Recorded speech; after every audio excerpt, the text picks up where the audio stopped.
The first thing I noticed that morning was how quiet the house felt. Too quiet for a wedding day. Usually there's chaos, music blasting, people running around half-dressed, someone yelling about lost shoes or missing makeup, but my house felt hollow. I stood in my bedroom doorway holding my coffee, staring at the neatly made guest bed across the hall. The one my son, Aaron, used to sleep in whenever he came over. Used to. He hadn't spent a single night here in over 6 months. Not since he met her. I took a slow sip of coffee. It tasted burnt. Or maybe everything just tasted bitter lately. Today's the day, I whispered to myself. My only son was getting married, and I wasn't invited. Not officially, anyway. I found out through Facebook. A blurry engagement photo. Aaron in a navy suit, smiling like he'd just won the lottery. Her hand on his chest. A massive ring catching the light. The caption said, "Forever starts with you, no mention of me. No phone call. No mom. I'm engaged. Nothing." I scrolled through the comments that night until my eyes hurt. Her family, her friends, people I'd never met congratulating my son. And then her mother commented, "So proud of you both. Can't wait for the big wedding." Big wedding. I didn't even know there was a wedding until 2 weeks ago. When my sister texted me, "Aren't you excited? Aaron's wedding is next Saturday." That was it. No date, no venue, no invitation.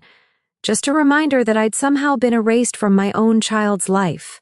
I tried calling him, straight to voicemail. I texted, no reply.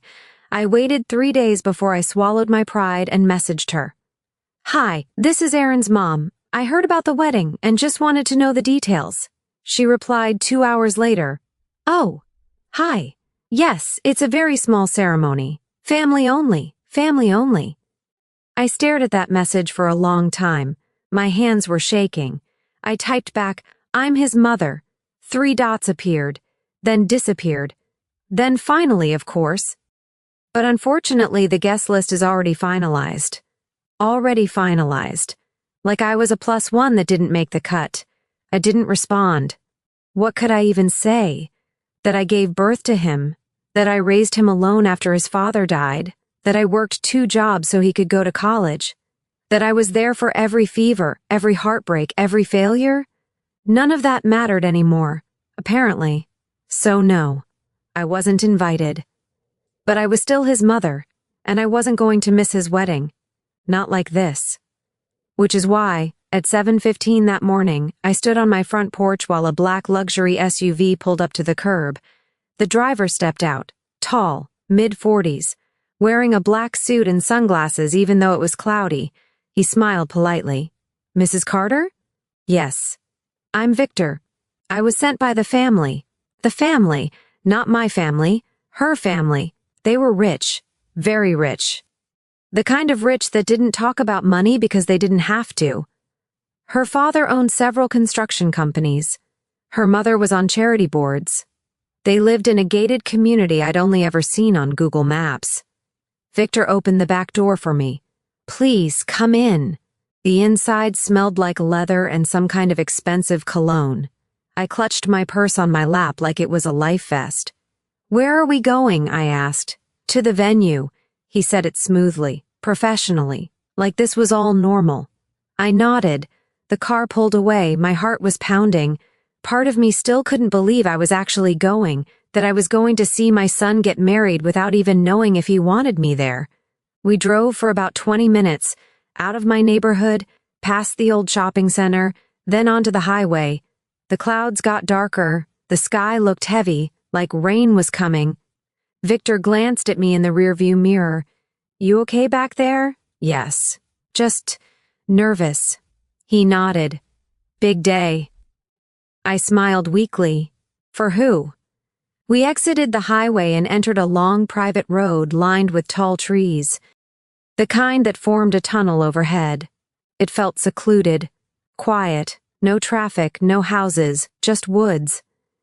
The SUV slowed down, then suddenly stopped. Victor put the car in park. I frowned.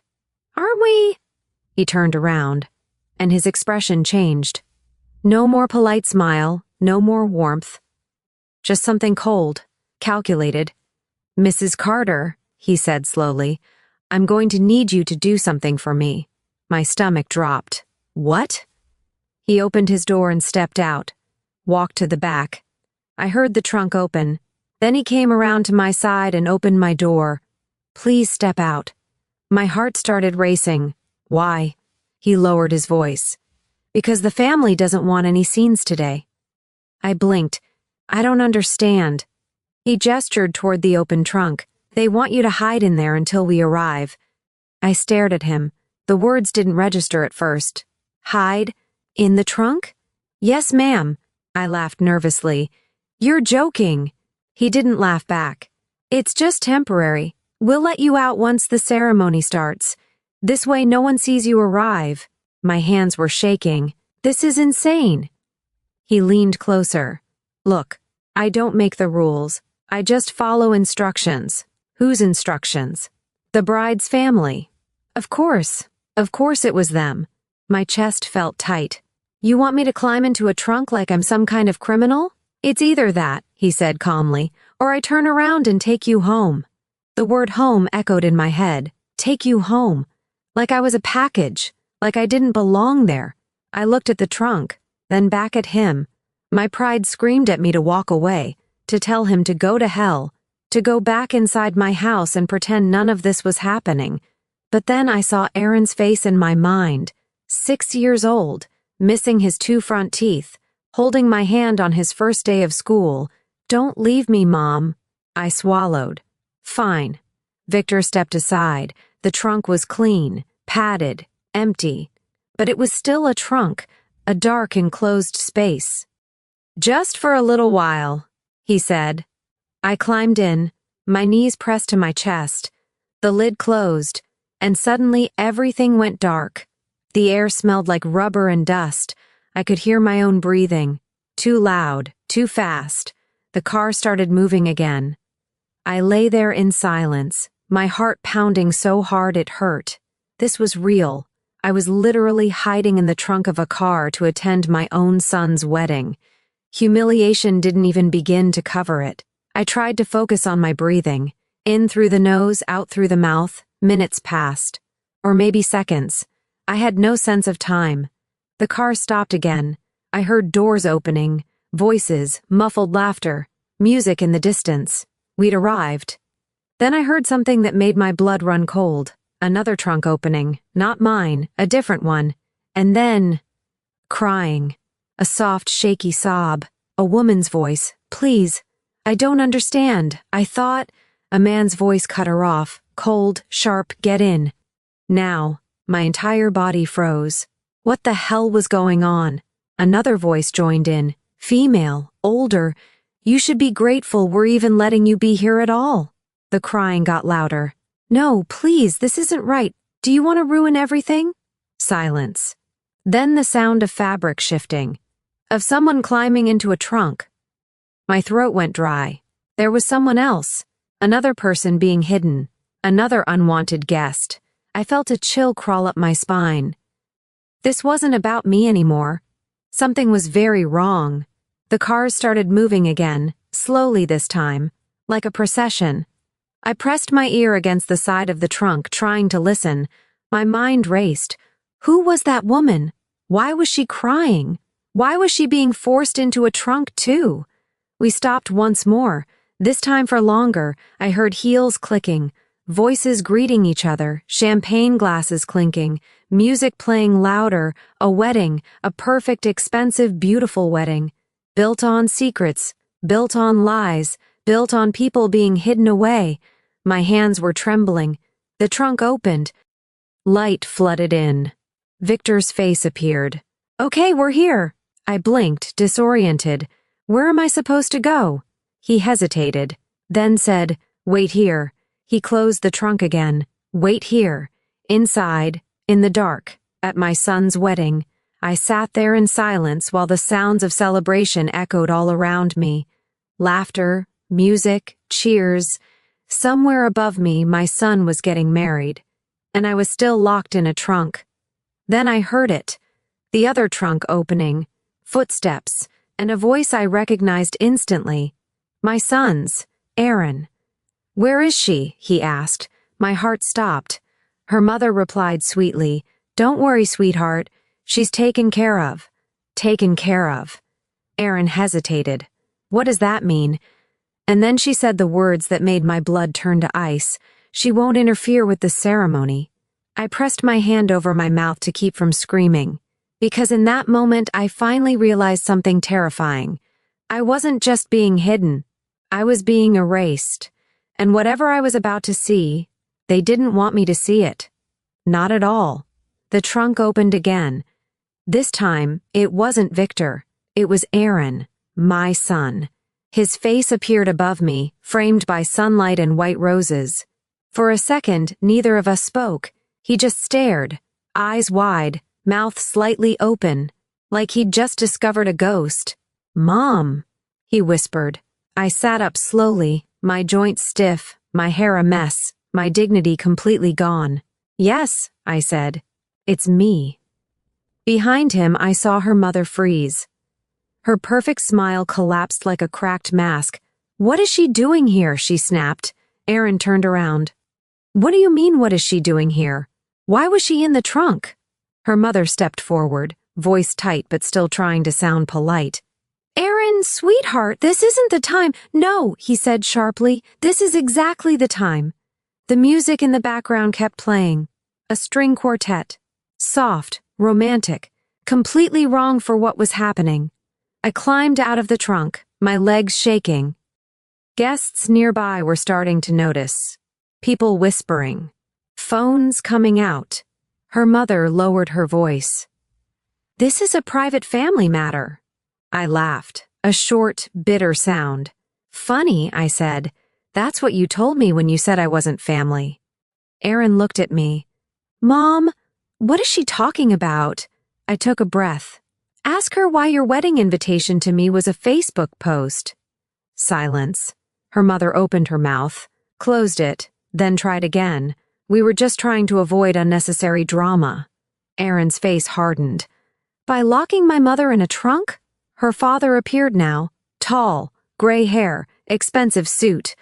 "What's going on?" he asked. His wife turned to him. "Your driver made a mistake." I cut in. "No, he didn't. He followed your instructions perfectly." Aaron looked at his father-in-law. "You told them to put my mom in the trunk?" The man sighed like he was annoyed. "Son, this is getting blown out of proportion." "Out of proportion." I felt something inside me snap. "Out of proportion?" I repeated. I sat in a dark metal box for an hour while strangers laughed and drank champagne above me. People were openly staring now. The bride, my son's bride, finally stepped forward. Her eyes were red, not from crying, from guilt. "Mom, stop," she said quietly. Her mother turned. "This is not the time for your emotions." The bride swallowed. "Yes, it is." She looked at Aaron. "I knew she wasn't invited. But I didn't know this." Aaron stared at her. "You knew my mom wasn't invited?" She nodded slowly. "I thought you had handled it." He shook his head. "I thought you handled it." They looked at each other, and in that moment I realized something important. They had both assumed. Neither had actually talked, and her parents had filled in the silence with control. Her mother grabbed her arm. "Sweetheart, we talked about this. Today is about your future." The bride pulled away. "No, today is about our marriage, and I don't want it to start like this." Her father stepped forward. "You're overreacting. This woman has always been emotional." I turned to him. "And you've always been cruel." Gasps, actual gasps from the guests. I didn't care anymore. I looked at Aaron. "Did you know I wasn't invited?" He shook his head. "Mom, I swear. I thought you just didn't respond to the please reply." I laughed softly. I was never sent one. He looked back at his in-laws. "Is that true?" Her mother didn't answer. Her silence was enough. Aaron's jaw tightened. "You erased my mother from my wedding." She crossed her arms. "We did what was best for the image of this family." The bride's voice broke. "You put my mother-in-law in a trunk," her father snapped. "You will not embarrass us like this in front of everyone." The bride looked around, at the guests at the phones recording, then back at her parents. "You embarrassed yourselves." Her mother's face went pale. "This wedding cost 6 figures," Aaron cut in. "Then maybe you should have spent some of that money on basic human decency." The string quartet stopped playing. The entire venue was silent. You could hear birds in the trees. Her father lowered his voice. "If you continue this, we will pull our funding." The bride didn't hesitate, then pull it, her mother gasped. "You're choosing her over us?" The bride shook her head. "I'm choosing my husband's mother over people who lock women in trunks." Aaron turned to me. His eyes were wet. "Mom, I'm so sorry." I felt my throat close. He hugged me, tight, like he used to when he was little. "I didn't know," he whispered. "I swear." I hugged him back. "I know." Her parents stood there, stunned. The father finally spoke. "If you go through with this, we're done." The bride looked at him calmly. "Then we're done." Her mother's voice shook. "You'll regret this." The bride smiled sadly. "I already regret trusting you." She took Aaron's hand, then looked at the guests. "I'm sorry, everyone. We need a few minutes." People started murmuring. The officiant stepped back. The bride turned to Victor, the driver. "Open the other trunk." Everyone froze. Victor hesitated. Her mother shouted. "No! Open it," the bride repeated. Victor did. And a woman stepped out, mid-40s, mascara smeared, eyes red. I recognized her immediately. My sister-in-law, Aaron's aunt, his father's sister, the one who had been cut off years ago after fighting with the family. She looked around, trembling. "They said I could watch from the back," her mother whispered. "You locked her in a trunk, too?" Her parents didn't speak. The bride exhaled slowly. 2 women, 2 trunks, same family. Aaron looked like he was about to explode.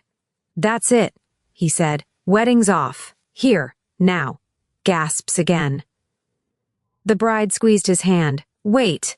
He looked at her. She smiled. "Wedding's not off. It's just not theirs anymore." She turned to the officiant. "Can you still marry us?" He nodded. "Yes, of course." Her father stepped forward. "You will not use this venue." The bride shrugged. "Then we'll use the garden."